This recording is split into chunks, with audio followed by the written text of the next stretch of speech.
The Bible. It's 66 books of history, stories, letters, and poetry that fit together to form God's one big story. The epic adventure of how He created us and loves us so much that He made a way to rescue us. As we travel through the Bible, from Genesis to Revelation, we discover people who met God and found their lives changed forever. And now for an amazing story. Inspired by the book of 1 Kings, chapter 19. For many years, God's people were ruled by kings who refused to listen to God. So God sent prophets to speak His words. One was a man named Elijah. I serve the Lord. Elijah did amazing things through God's power, like calling for rain after 3 years of drought and bringing a dead boy back to life. But being a prophet was a lonely, difficult life. After the evil queen Jezebel threatened his life, Elijah fled to Mount Horeb. God, I've been committed to you, but the people have turned their backs on me. I am the only prophet left. God already had an answer to Elijah's pleas. A friend. Go back the way you came. Anoint Elisha from Abel Meholah as the next prophet after you. So Elijah tightened his belt and set out along the road. When he finally reached the town, he noticed several young men plowing with a dozen pair of oxen. And in the very last field, he noticed one of the young men struggling to keep his oxen in line. Get up there, Ham. Move along, Burger. God, is that Elisha? He's just a small town kid. What does he have? Does he have what it takes to be a prophet? But God had chosen Elisha, so Elijah tramped through the muddy field to greet the young man. Elisha! Elisha blinked in surprise when he saw the prophet. Whoa, Burger. Elijah marched right up to Elisha and threw his very own cloak over the young man's shoulders. It was a sign that God had chosen Elisha to be Elijah's assistant. Me? You're choosing me? Elijah turned and walked away. Elisha dropped the reins and ran after. Wait, just let me say goodbye to my family. Then I'll come with you. Go right ahead. I'm not making you do anything.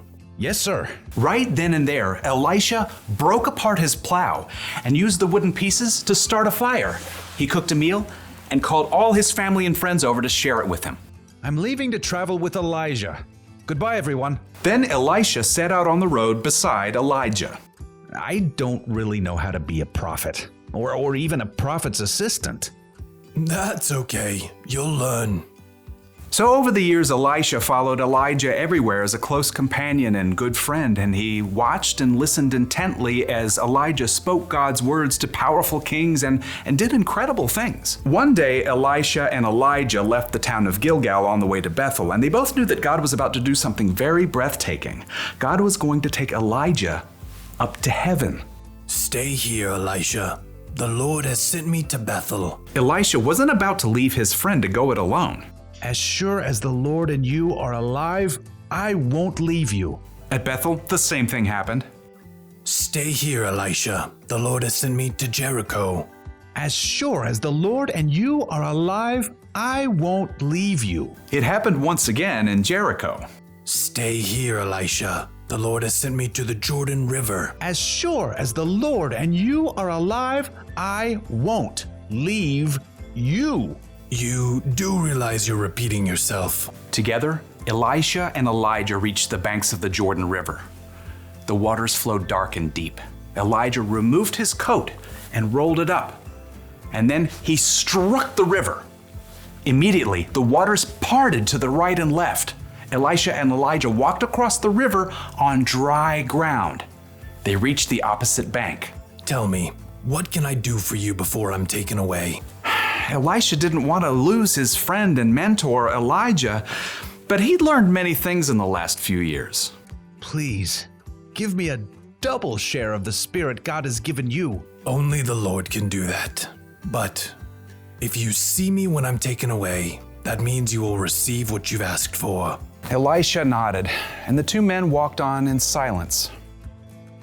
Suddenly, a wild wind whipped up, and a chariot and horses appeared, blazing with fire. Elijah. The flaming chariot flew down right between the two men. It caught up Elijah and carried him up to heaven, driven by a strong wind. Elijah, you are like a father to me. Elisha stared into the sky until the last breath of wind and the final hint of flame were gone. Then, in great sorrow, he tore his own clothes.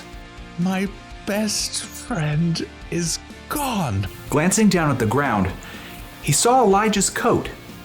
Carefully, he picked it up. I wonder. Elisha hurried back to the bank of the Jordan River.